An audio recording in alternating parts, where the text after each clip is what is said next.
long ago in your terms of time, even though everything happens simultaneously, we're going to tell this story in linear fashion. In the ancient Orion systems, millions of your years ago, there was a world of great suppression, where the majority of the population were in many ways enslaved and ruled over by a troika of domineering individuals. There was a resistance movement to this that translates as the Black League, which is actually simply a reference to the idea of hiding in the shadows. They attempted to fight back, but since they were using fire to fight fire, they were eventually overwhelmed and did not succeed in changing the fate of their world. Many souls from that time, looking to transform the energy that was so dark and so negative, sought the idea of a place where such transformation could occur. When, millions of years later, because time is relative to the soul, the Anunnaki arrived on your world and through genetic manipulation began to create from the hominid that naturally evolved the beings you now find yourselves to be, Homo sapiens, as the result of that genetic manipulation by the extraterrestrial beings known as the Anunnaki, which, by the way, come from a planet in the constellation you know as Cygnus. The idea of what has been called Nibiru was simply a way station in your solar system. It is not their origin point. Nevertheless, their world was compromised ecologically, and they were seeking to correct an imbalance by mining the substance you call gold. For in atomizing it and spreading it into the atmosphere, it would reflect solar radiation sufficiently to bring balance back into the climate changes that were severe and shifting on their world. And so they came to Earth and found that the task was beyond them after a while, and so invented the idea of workers to help them, which is you. Now, they were not supposed to do that, according to the general Anunnaki laws, and so they were recalled. But the idea that they were then given was that they had, along with others, the task from that point forward of guiding humanity in its new sentiency, in its new expression of self, forward, so that you could grow, you could learn, despite the fact that they had included in your genetic makeup some things that didn't necessarily immediately allow you the same evolutionary path that they had taken, even though you were made in their image. Now, once the human form was created, the souls of Orion knew they had some place they could go, because Earth was seen and experienced, as it is still today, as a place of cycles, where things go around and come around and come around and come around. Colloquially speaking, then, if you want to put it in your modern language, they recognized Earth as a do-over planet. That you would always get another chance, and another chance, and another chance, and another chance to work through the energies of darkness and bring them into light. But it's a little bit more complex than that. For again, over time, the souls first and foremost came into the solar system. And the first world they occupied is what you now recognize as the asteroid belt that was a planet called Maldek, which was destroyed because they didn't quite work the cycle out. And there was still a lot of conflict, still a lot of negativity, and ultimately it destroyed the planet, turning it into your asteroid belt. Now, Many people did not understand that millions of years ago, not only Earth, but Mars and Maldek were habitable.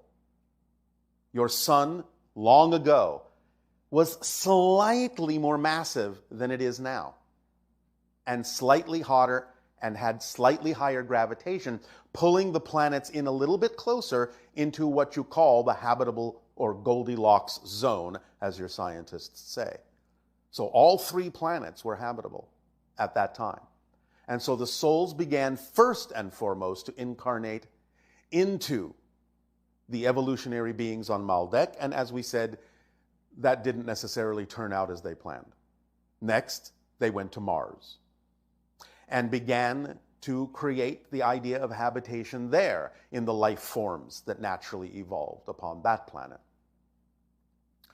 Eventually, again, not quite having worked everything out, they created a vibration that allowed for a giant asteroidal impact to blow off the atmosphere of the planet. Now, there are still some primitive life forms on that planet, which you will discover soon enough. But the idea then became that the Earth was the only planet left in the solar system, whereby they could once again start up the cycle after the Anunnaki had created Homo sapien, and they found a home here on your world in terms of soul incarnation from Orion. And the Homo sapien on your planet, after many different kinds of incarnational lifetimes, did allow itself to expand and explore the idea of creating civilizations that were similar to the galactic civilizations with whom they were interacting, and thus brought about some of the first and earliest civilizations on your planet, that which you call now in your faded memories, the idea of Shamballa, the ideas of Lemuria or Mu, the ideas of Atlantis, or in its original name, Aztlan. The idea being that as these civilizations were formed, each had a specific relationship to the vibration of the earth in a very different way than what you experience now on your planet. The idea of the ancient Shamballa, in what you call the ancient Gobi Desert now, was actually a lush paradise at that time, and was formed as a center of learning, a center of spiritual growth, to aid and assist the Homo sapien in refining their vibration to a very high level. And they learned through these techniques of meditation and so forth, where this was first formed, many different ideas that were downloaded from higher levels, higher planes, what you may even call the idea of source or Akashic records. In that sense, they were a very learned society. But the idea also is that they knew things would change as they expanded out over the world. There were also other extraterrestrial infusions from time to time, what you may call interbreedings, and again the creation of certain genetic lines on your planet that would be for the purpose of aiding and assisting the Homo sapien in vibrationally connecting to its higher self. But being what it is, Earth goes through cycles, and there have been many of what you call cataclysms on the Earth that many times have wiped the slate almost clean of a variety of civilizations, to begin from a different point, to begin from a different perspective. And thus then also was Lemuria or Mu in the original language created once again by Homo sapiens. But this time you will find that they were slightly different, having now more of the genetic lines of different ancient alien societies. They were functioning in a very different way, telepathically, very, very intuitively connected to the earth. The idea being they had, in that sense, no real written language per se, except for a few simple symbols. But the idea is that they were highly telepathic, highly emotional, highly intuitive, very fundamentally natural in the same way that you now consider many of your animals to be, even though they are also intelligent in their own way. Lemurians or Muans in that sense were also slightly blue-tinged as representative of the idea of the extraterrestrial race to whom they were genetically connected. And once again, through the idea of many of the cataclysms that broke up some of the Southeast Asian land masses that formed the extension of the Asian continent into what you call the Pacific realm that was the area of Mu. As it broke up in that sense, many excursions were taken across the planet, many migrations were taken across the planet to create many other civilizations, some of which are the roots of some of the civilizations you are familiar with now. But one in particular would be what you call the American Indian or Native American or indigenous people societies of the North American continent and the African continent and so on and so forth, which progressed onto the area now in what you call your Atlantic Ocean, your southern part of what the area is that you now call the Caribbean area. That was the idea of the Atlantean area, that which now has land masses which are sunken under the ocean, which you now call the idea of the Bahamas and the Grand Bahama Banks and Cuba and part of what you call Florida and many of the submerged islands in that area all together, being above the water in those times in what you call your last ice age, presented the land mass that was the seat of government of the Atlantean civilization.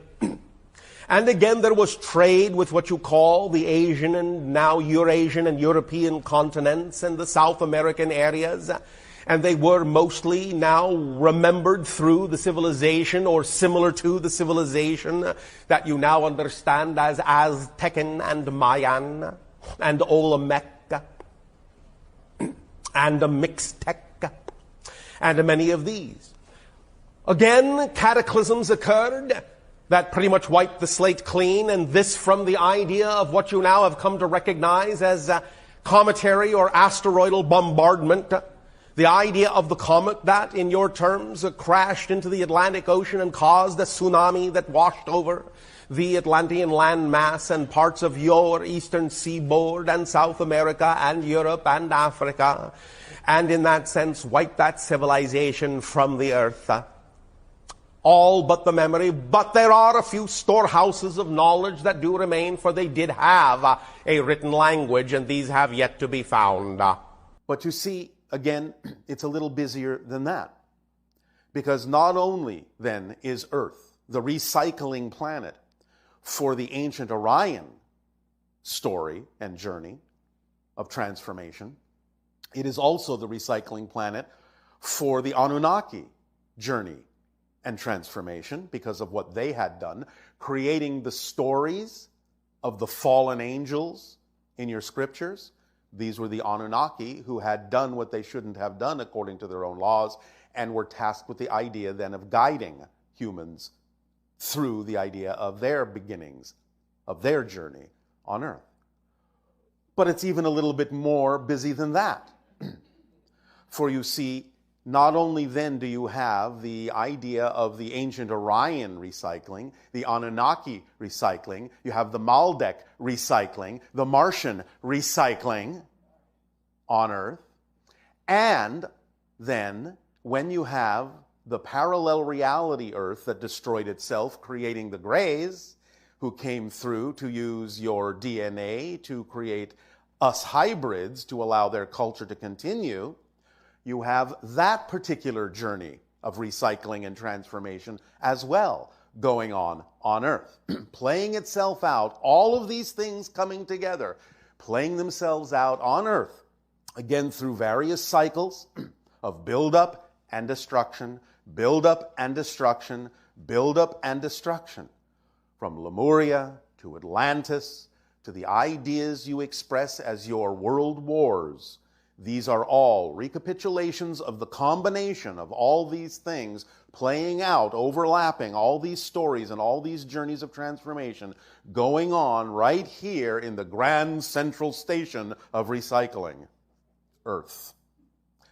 But now, with all of this coming together, all coming to a head, all coming to a point in the cycles that are occurring on your planet now, is the great opportunity beginning in your year of 2020 to really begin to break the chains of the old cycles and transform the ancient energy from darkness to light, allowing each and every one of you who walk that path and absorb and accept and allow that energy of transformation in to become the angels of Orion and end the cycle and begin a new one of prosperity and peace and beauty and creativity and love that will expand into the Earth becoming the 6th hybrid race, and then blend with the others to become the 7th, that will allow for a radiant energy of light to go out into the cosmos and allow Earth to become a stable beacon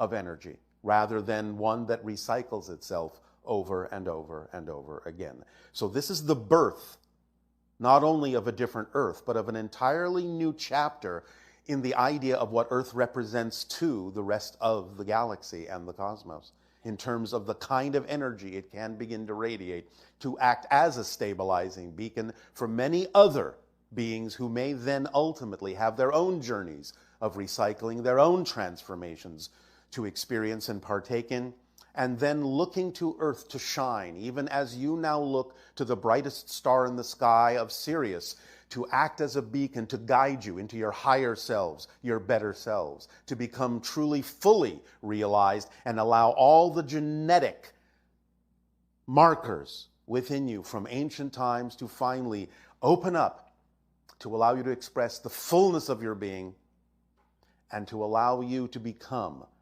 a member of the Interstellar Alliance in full form, that becomes a beacon, a bright shining star in the sky for millions of years to come. Does that sound like a good story? All right. So begin to awaken to the fact that all of these different journeys of recycling and transformation are overlapping now.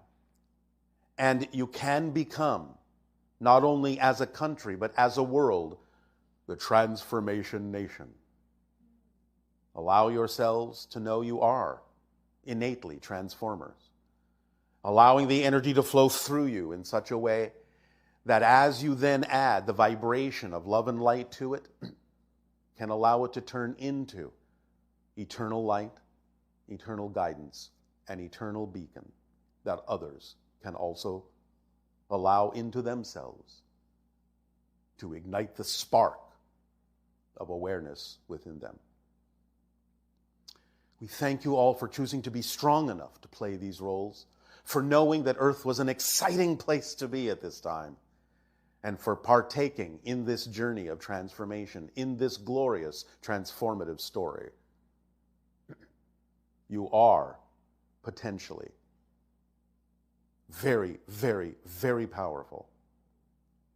And in your transformation, others will see that even though all of these journeys have overlapped on your world, with all of the story that they have brought with them of oppression and negativity and darkness from so many different directions, they still knew that because of the cyclic nature of your reality, that they would have a chance again and again and again and again to bring it to this point. And now you are at this point. We thank you for allowing us to share this story and multitude of stories that you contain with you at this time. So when you look in a mirror, do not just see the idea of a single earth human, but millions upon billions of individuals amalgamated within each of you, each telling their own stories, bringing them to this world to transform them, ultimately through those that live today. You have inherited, you are the heirs of this legacy. So if you think that there's nothing outside that can affect us, is that true? There is no outside for anything to come from. There is only within. Everything that you experience occurs within your consciousness. You understand that? Okay. There is nothing outside. There is no outside for anything to be in. There is nothing outside your consciousness. Everything is in my consciousness. Everything. Within. Everything. Okay. The only way you can have an experience of any kind is if you create that experience within your consciousness. Like, for example, Yes. nature. Nature. Yeah, when I'm in nature, I Yes. feel good. Yes. Why is that? Did she really ask that question? All right. Why is that? Well, if nothing... When I say there is nothing outside, I don't mean in the colloquial sense that there's nothing outside the building. Nature, however, to answer your question more directly, is by its very definition more in tune with the frequency of your natural self. Right. Therefore, you feel good because you are using nature as a permission slip to allow yourself to be more in touch with your natural vibration. And that always feels really good. What I think, okay, I got it, but then how about anything negative outside? When I feel bad, something happens outside. When you feel bad, it's because you believe that your relationship to that circumstance is defined in a negative way. Redefine your relationship to the circumstance, and you will not feel bad. I am not saying to ignore the feeling. You must acknowledge the feeling. All right, I feel bad. Why? What would I have to believe is true about my relationship to this situation in order for me to have this feeling? Because remember, all emotions, without exception, all emotions, all feelings only exist because there is a belief that exists first.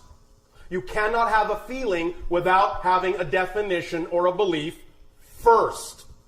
So if you have a bad feeling, all right, acknowledge it. All right, I've got a bad feeling. So what?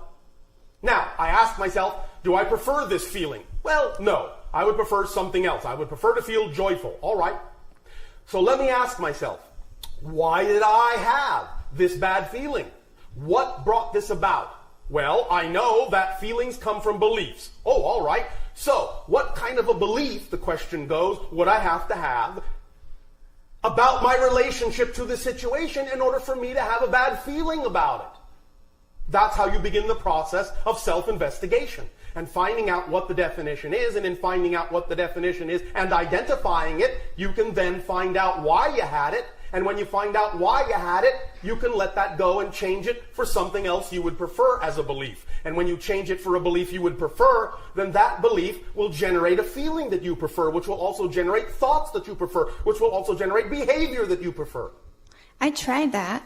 I know you taught us that, but it's not that easy. That's a belief. Okay. You see? So now the question is, why do I have a belief that says it's not that easy?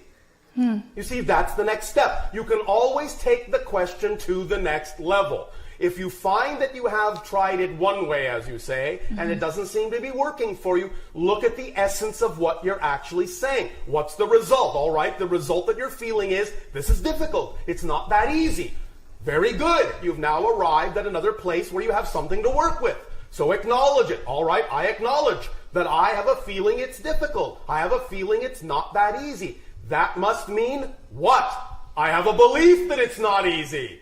Why do I have that belief? And you can start the investigation again and keep doing that and keep doing that and keep doing that until you truly find the true fundamental foundational underlying belief that is generating all the other secondary level beliefs. I think it's not a belief but an experience. No. Your experience comes from your belief. I understand that you have experience in physical reality, and you can say, well, that happened to me, and so that's why I feel this way. But you see, you are simply putting, as you say, euphemistically, the cart before the horse. The way you've been taught to look at reality is making you think that that comes from the experience. But in fact, the experience first came from the belief. Now, once you have the experience may reinforce the belief, but it doesn't generate the belief. The belief generates the experience, which then by definition strengthens the belief. Because all beliefs must, by definition, contain an element, a component that is a self-generating, self-fulfilling aspect. If beliefs did not make it seem as if no other beliefs were possible, you wouldn't be able to have that particular experience. So when you have a belief that generates an experience, the experience will then always have the capacity to reinforce the belief and make it seem to be the only thing that's true. But that's not true.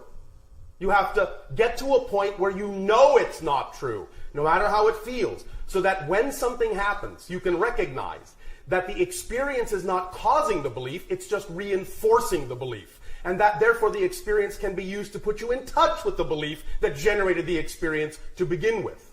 You follow me? Yeah. Are you sure? I kind of. I think so. Yeah. Work with that. Okay, I have a problem when my husband tells me to do that. Why do you have a problem with it? And why are you defining it as a problem? Well, because it comes from outside. Not There is no outside. All the things you choose to feel, you choose to feel. Anyone could come up to you and say anything. You could still laugh, you know. That's what he said.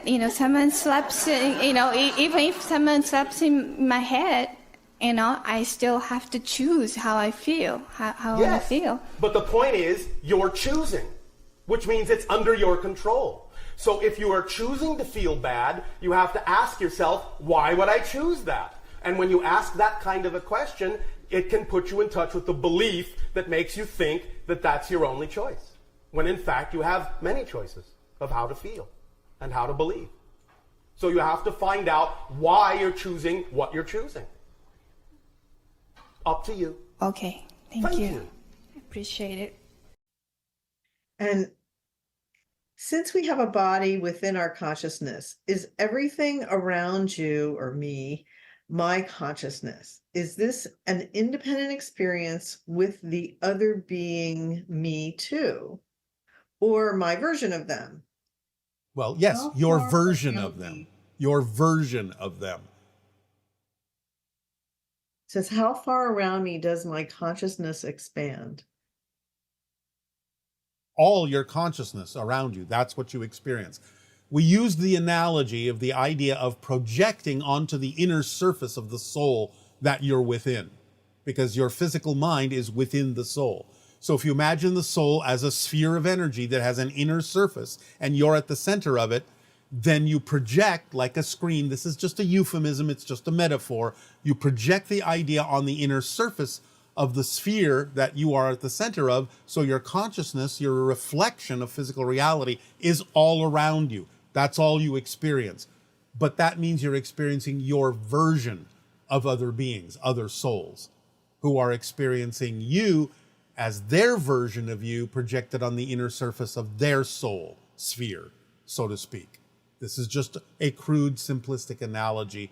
But again, it doesn't mean you're not interacting with other beings. That takes place on a different level. But you're creating, as a physical mind, all of those interactions out of your own energy, because you are at the center of your soul sphere, projecting it on the inner surface of that sphere, euphemistically speaking. It's interesting because what you've described is very similar to what a person experiences inside of the sphere in Las Vegas. Yes. That's why, again, you create these things to represent what's actually going on in reality, and your culture chooses to create representations of that idea. As you open your consciousness up, it's reflected in your technology all the time, in your culture, in your stories, so on and so forth. Fascinating. Yes. Is it correct that some souls incarnate on Earth compulsorily? And how does this come to be specifically? How does free will relate to this?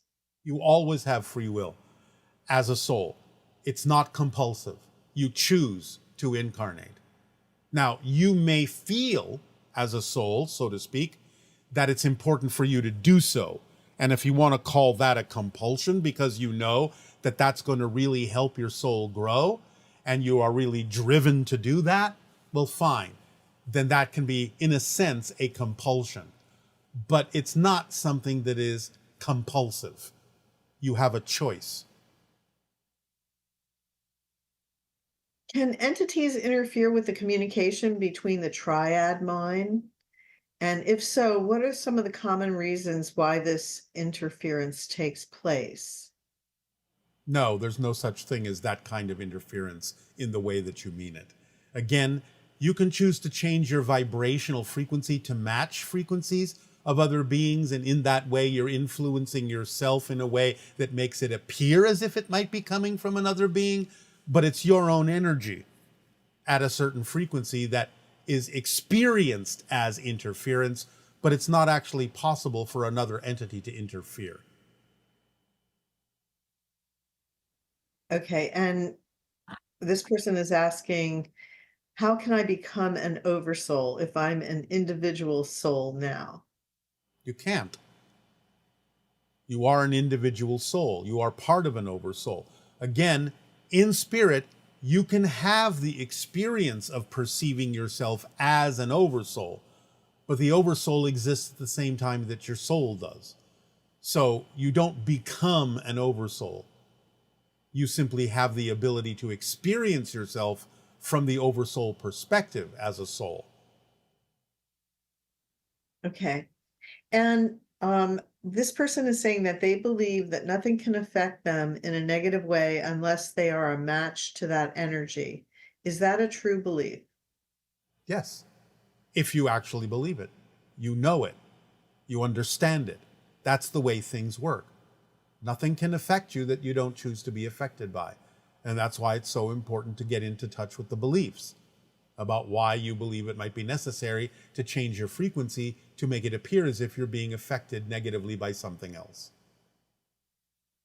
And does that sort of relate to the question the individual had about changing their life theme that they were experiencing in a painful way because they decided that the path they had chosen for this life was too painful?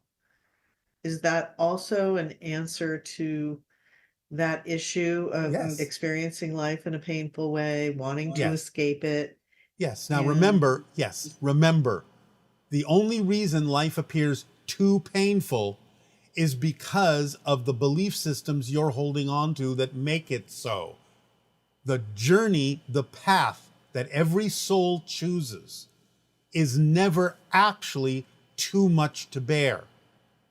It is something you have chosen for your soul's growth, to transform, to experience, to challenge yourself with.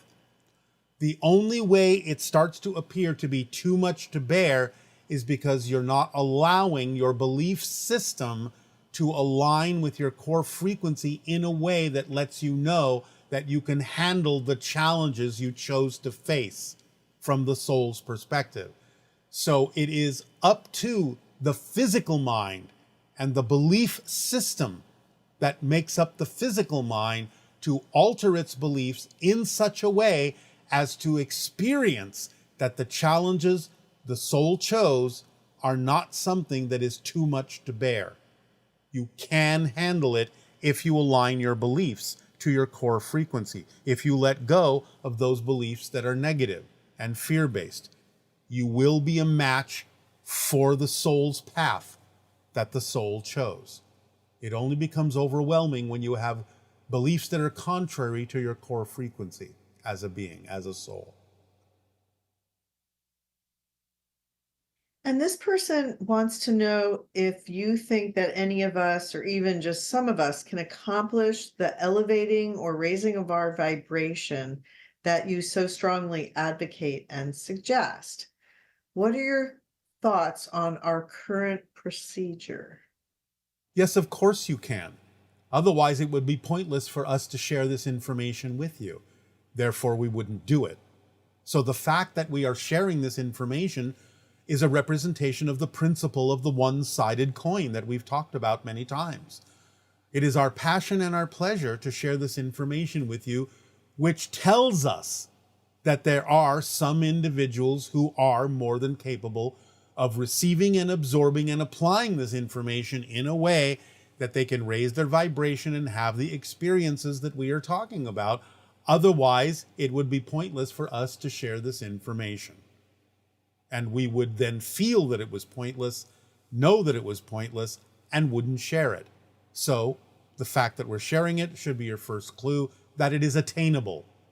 But it's up to you to attain it. You don't have to, but it is attainable. Otherwise, it wouldn't be given. So, where are you at? Where you are at individually is up to you. Are you following the formula? Are you letting go of fear-based and negative beliefs, thus raising your vibration? You're the determiner of that. You're the determiner of where you're at. Obviously, enough of you are moving up, are raising your frequency in a way that allows us to see that we can continue to deliver new information, new perspectives, new insights, that we can continue to talk about the idea of the highest probability of open contact occurring in your lifetime very quickly. Otherwise, again, we would be talking about different things if we were talking to you at all. So you can use what we're sharing with you, the idea of the Interstellar Alliance social experiment, one example of that, showing you that you are progressing, or at least some of you are. So use what we're sharing with you as an indicator that you're progressing, if you are even aware of what we're sharing with you. Otherwise, you wouldn't be aware of it. And since we cannot perceive what we are not the vibration of, how can we reach a person or entity with higher truths for help when we are in a very low state? If you do reach the person, if you do reach the help, if you do match it, if you do have the ability to encounter it, then it means a part of the mix of your frequency contains the ability to do that, even though overall you might be functioning at a lower frequency. So you always contain the potential for that frequency to show itself and to access the information that you need. Remember that as physical beings, you are compartmentalized in many ways in your consciousness. Therefore, that may mean that there are still parts of your consciousness that are capable of operating on a higher frequency, even though it may not be the majority of those parts of your consciousness, but sufficient enough to reach out for and receive the assistance that other beings of higher frequency are sending to you. Okay, and how do you combine genuine service to others with our unchangeable motivational mechanism, i.e., the mechanism that says we will always do things that are move towards what's good for us and away from the things we perceive as being not good for us? All right, well, that is not worded correctly. The motivational mechanism doesn't make you move toward things that are good for you. It makes you move toward things you believe are good for you. Big difference. Big difference. Belief is the key. So you may not move toward things that are good for you because you have a belief that the alternative is worse. So pay attention to the idea of how the motivational mechanism actually works. It doesn't make you move toward things that are good for you. It makes you move toward things you believe are good for you, which may not be the case.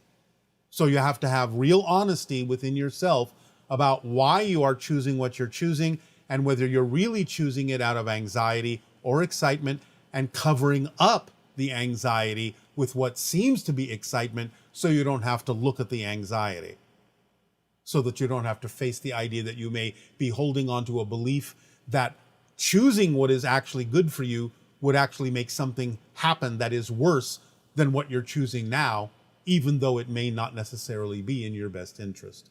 So be clear in your understanding of how the motivational mechanism actually functions.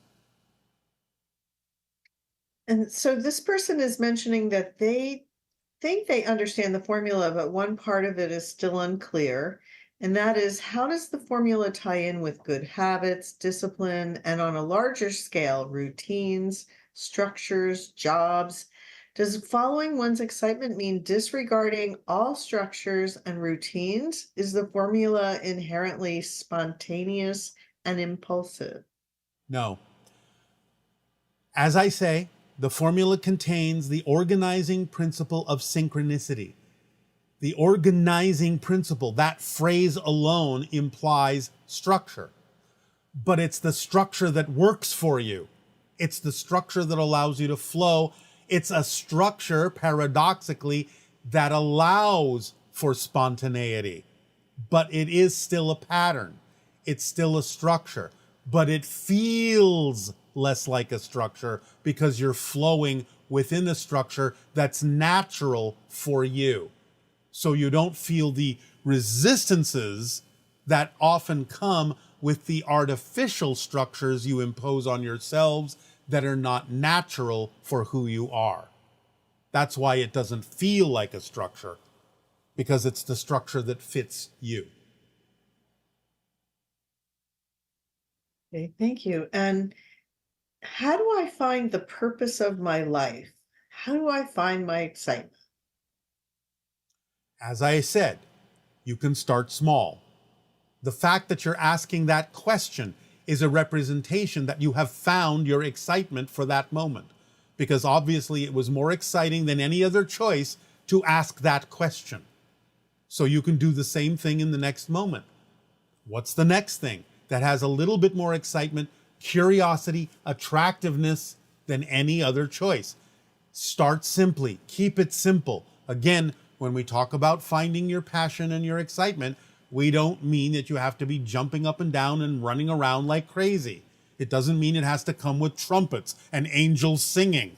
It means, what's the next thing I have the ability to act on that has more attractiveness than any other choice? That's simple.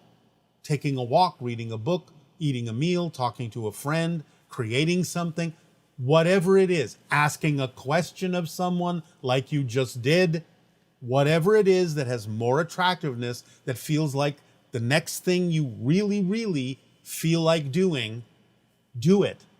And keep doing that.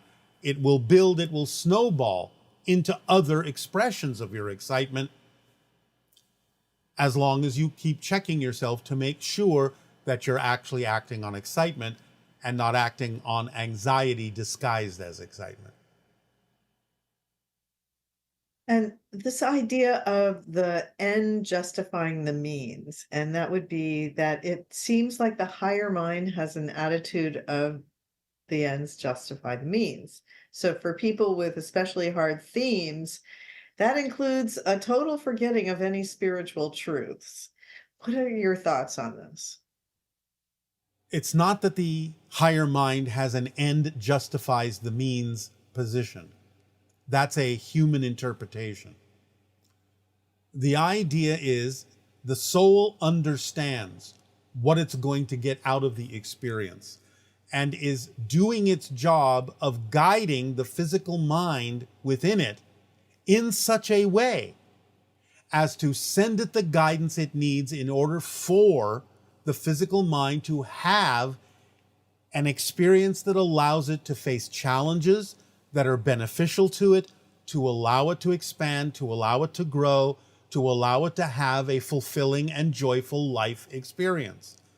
The only reason it appears as if the end justifies the means is because of the perspective of the physical mind that is harboring and holding on to belief systems that are out of alignment with its core frequency. So, the idea that it seems too hard to bear, as we discussed already, comes from the linear perspective, not from the soul perspective. The soul is doing its best to send you messages of passion, But the physical mind has the ability and the free will to ignore it.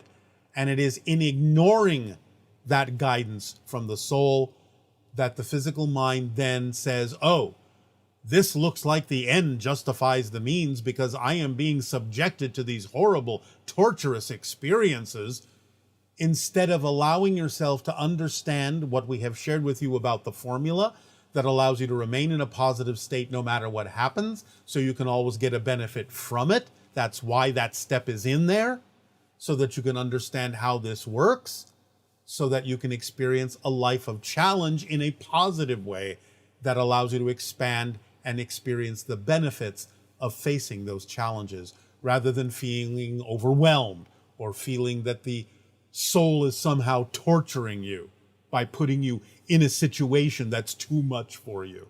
It's not. You're putting yourself in the situation that makes it appear to be too much for you by not following the formula, by not opening up to the idea that challenges can be positive, by not feeling worthy, by forgetting who you are. That's what the soul may have chosen to start with, but it has always given you the opportunity to pay attention to what you can actually use to go through the experience from beginning to end, that actually will help you learn and grow and experience a life of fulfillment and joy.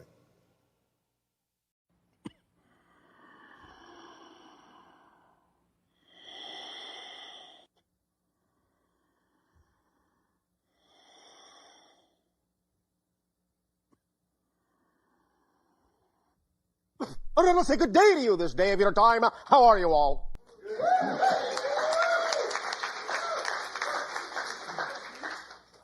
All right. Good morning, class. Today we will be discussing the physics of intention. Now, like anything, intention has a specific frequency, a specific vibration of energy within the matrix of your total consciousness. This exchange of information, this transmission, will focus on the idea of allowing you to generate stronger sense of that vibration within yourself, to propel you forward, and specifically in the direction of that which you prefer. Being a vibration of energy, being a particular frequency, what we are engaged in today in this conversation is about the idea of purifying,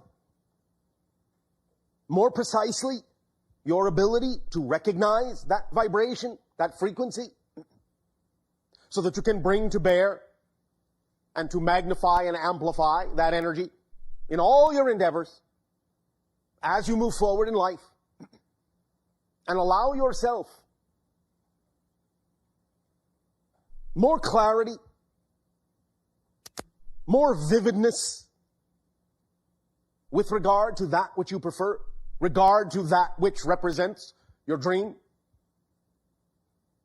with regard to being more truly your natural self.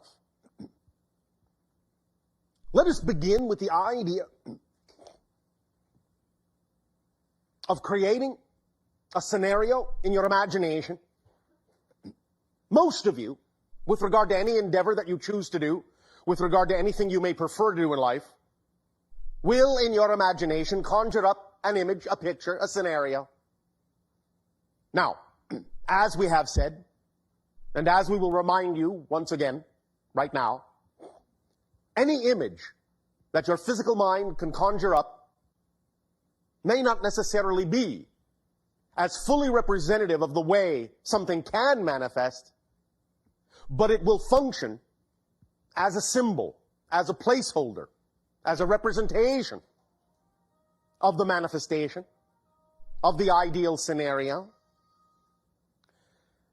Recognizing that your higher mind is far more capable of knowing how something will happen, how something will manifest, and your physical mind is not capable of knowing how that will happen. The idea is to recognize and to use the limitation of the physical mind to your advantage. Using the limitation to your advantage means that when your physical mind conjures up an image or a representation or a symbol of your ideal scenario toward any given intention you may have in life, it means that you do not necessarily have to limit yourself to the image that your imagination, your physical mind's imagination, is capable of creating.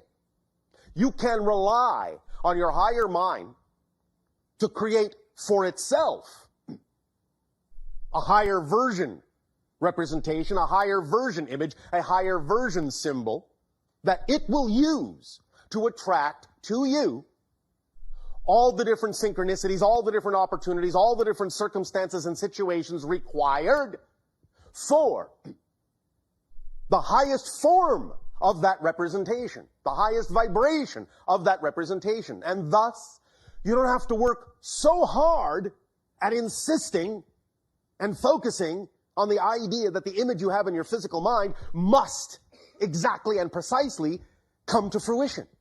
Now, it might be that sometimes, from time to time, the higher mind and physical mind will recognize that according to the synchronicity in your life, the image that you have in your physical mind may be, for that moment, the most ideal representation, the most appropriate, the most relevant representation of that manifestation of your intention. But very often, and more often than not, your higher mind is quite capable of bringing to you a version of what you intend, a version of your ideal scenario that may even be much greater than what you were capable of imagining with your physical mind. And thus, it will benefit you to not insist that the picture your mind is capable of conjuring be the only way that that ideal reality can occur, can manifest, can come to fruition. To be able to relax your insistence on that picture being the only representation will benefit you and allow your higher mind to do its job while your physical mind does its job, so that you can work together in harmony and concert between the physical and higher mind, which, when you do that, allows you to function in your physical reality as a whole person. If you only use your physical mind, you're not functioning as a whole person. In order to function as a whole person, you must allow the higher mind to be part of the conversation, part of the manifestation, because it is uniquely designed to see much farther than the physical mind can see. The analogy we have often used is that the physical mind is in the valley and the higher mind is on the mountaintop. So it can see much farther than the physical mind can below in the valley, and can guide you and tell you which way to turn. And even though to the physical mind it may seem that when the higher mind says turn left, turn right, go straight, it may make no sense according to what the physical mind can see, to what the physical mind intends. Relying and trusting in the higher mind's ability to see farther than the physical mind will allow you to find out, will allow you to discover, will allow you to experience that even though it may seem to be twisting and turning, it will actually be the quickest path to your intention, to what you desire. Because it knows what that path really is, and what you need on that path, and how you can incorporate what you discover on that path into a greater appreciation for the scenario when it manifests, giving you all the tools you need along the way to more fully appreciate and use the scenario when it manifests, gathering as you go what you need for that experience. That's why it's so important to allow yourself to recognize that whatever is happening is part of your excitement and not an obstacle to it or not an interruption of it. Now, the idea also of this scenario that your physical mind paints a picture of is primarily, as we have said, for the purpose of instilling a state of being within you, a particular energy vibration within you, because that state of being is what's representative of the manifestation of that scenario. It is not the image that's representative necessarily. It's the state of being that goes along with it. It's when you see that picture of your ideal scenario and you living that ideal scenario of your intention. It's the feeling that goes with it of excitement. It's the feeling of certitude that goes with it. It's the feeling of knowing that that's who you are and knowing that that's an actual reality experience. That is what is key. And it is that vibrational state that the picture is designed to attract you into, to magnetize you to that vibrational state represented by that symbolic picture. Because when you're in that state, then you open up the conduit of your imagination and synchronicity sufficiently to allow the higher mind to then, in a sense, download to you the way in which the scenario really needs to happen, the form it really needs to take to be representative of that state of being that the physical picture has allowed you to find yourself to resonate with. That's what it's for. So relaxing your insistence that the image must be exactly as you picture it will open you up to many more possibilities and probabilities about how the actual scenario could manifest. And as often we have said, what to the physical mind may seem to be the ceiling is to the higher mind just the floor. And you are not capable with the physical mind of imagining all the ways the higher mind can actually bring you what it is you desire. So be open. Let all the doors remain open. It might manifest exactly as you've seen it, but it might not. And joy, joy, joy, and excitement to you if you get the unexpected. Allow the unexpected to come. Be open to the unexpected, for you will then allow the higher mind to constantly gift you with surprise after surprise after surprise, and you will start to understand that in functioning as a whole person, using the symbol in the way we have just described, that you can create a magical reality where manifestations occur left and right with no effort whatsoever, and your life will become an ecstatic explosion of synchronicity, and it will build and build and build and build and continue to expand and grow in that way. Now, intention, the vibration of intention. You set your sights on this image. You know that it is representative, at least to some degree, of the ideal state that you believe represents your preferred reality. Again, please remember, this is a balancing act. No expectation that it must happen that way.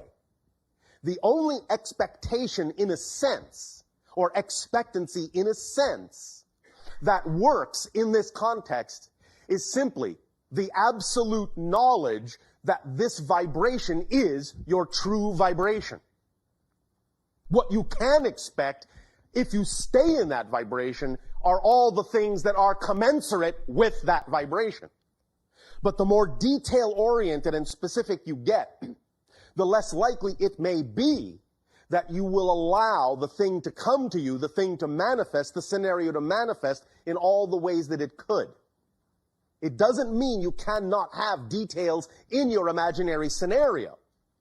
But do not lock them in, do not freeze them in place in such a manner so that if for some reason something manifests and it doesn't contain one or two or more of those details, that somehow you feel you have done something wrong, you have missed the boat, that you're disappointed that it did not manifest exactly that way.